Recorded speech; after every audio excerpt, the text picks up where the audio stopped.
If you look around you, you'll see this happen all the time. Two people the same age, went to the same school, have been working for about 20 years, even earning roughly the same income each year. But one of them is constantly checking their bank account, afraid that one wrong decision could make everything fall apart, too scared to take risks, but also too scared to stop. The other person is different. They don't spend loudly, they don't talk much about money, but they're calm when money comes up. The difference isn't intelligence, and it isn't how many hours they work.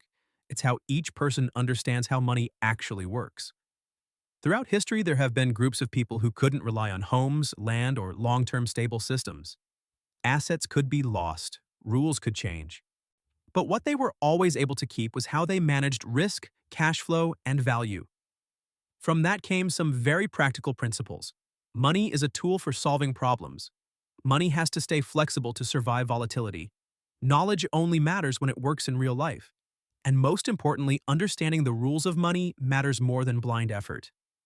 What's important is this: you don't need a special background and you don't need to belong to any particular group to apply these principles. Today, many successful business owners and investors think in exactly this way.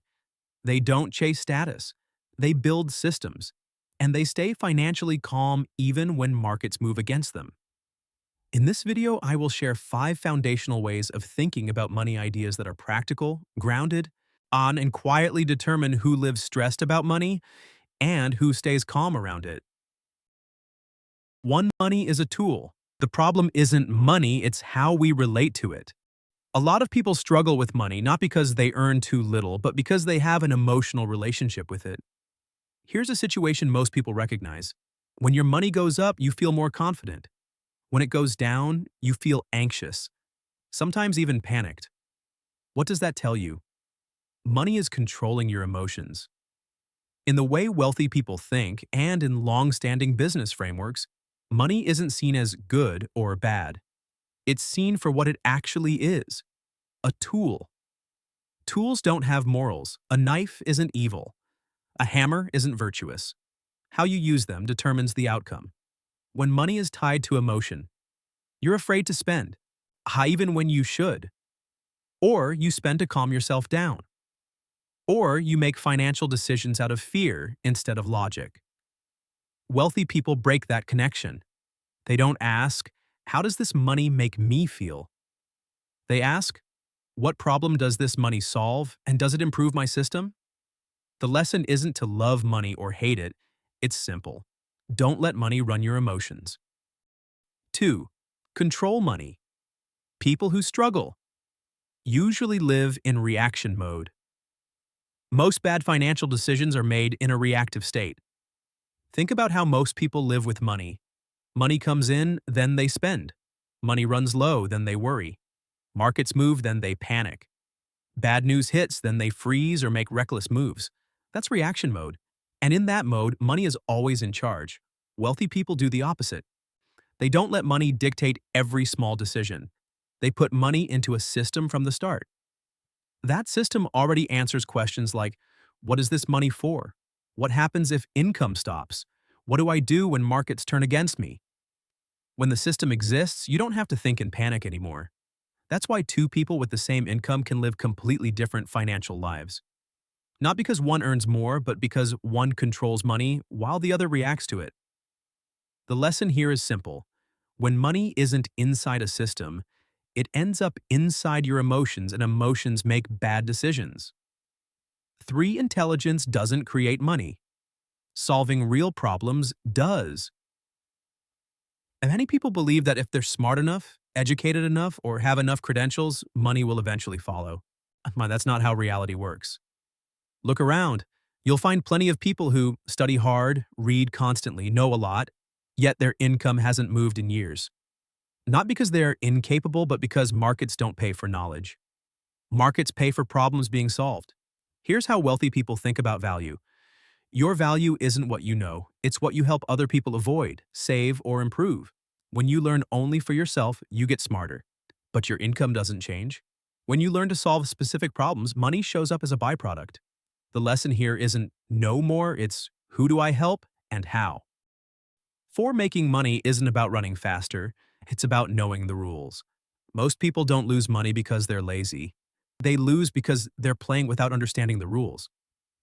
Think about common financial choices: a higher salary but higher taxes, investing based on headlines, starting a business because someone else succeeded, a lot of effort. Disappointing results because they ran before understanding the game. In wealthy thinking and in long-standing business systems, people are taught to understand first cash flow, risk, taxes, leverage. When you know the rules, you don't need to run fast. You just need to move in the right direction. Blind effort only exhausts you. Understanding the game takes you further. 5. Money has no borders. Limits usually come from how you think. Many people feel like money is always tight, not because they lack ability, but because they've locked themselves into a very narrow box. Most people earn money through one job, one company, one paycheck, one familiar market. When something breaks, layoffs, recession, industry decline, all income gets frozen at once. Here's a key difference in wealthy thinking. Money isn't tied to one place. Money doesn't care what country you're in, what title you hold, who you work for. Money cares about what value you create, who's willing to pay for it, how far that value can scale. People who struggle often think, I can only earn money this way. Wealthy people ask, how far can this value travel? That difference decides who gets stuck when conditions change and who still has options. The lesson isn't to do more things. It's to stop believing money can only come from one source. These 5 ways of thinking won't make you more money tomorrow.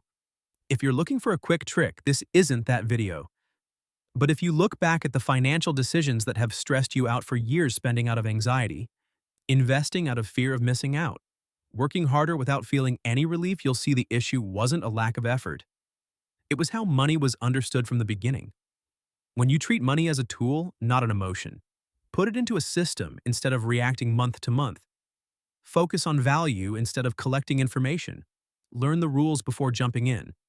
And stop depending on a single source. You avoid mistakes that cost many people 10 or 20 years of their lives.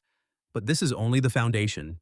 In the next video, I'll talk about the next set of ideas, not about making more money, but about making the money you already have start creating options for you. If you've ever wondered why some people become more financially flexible over time, while others feel increasingly trapped, the next part goes straight there.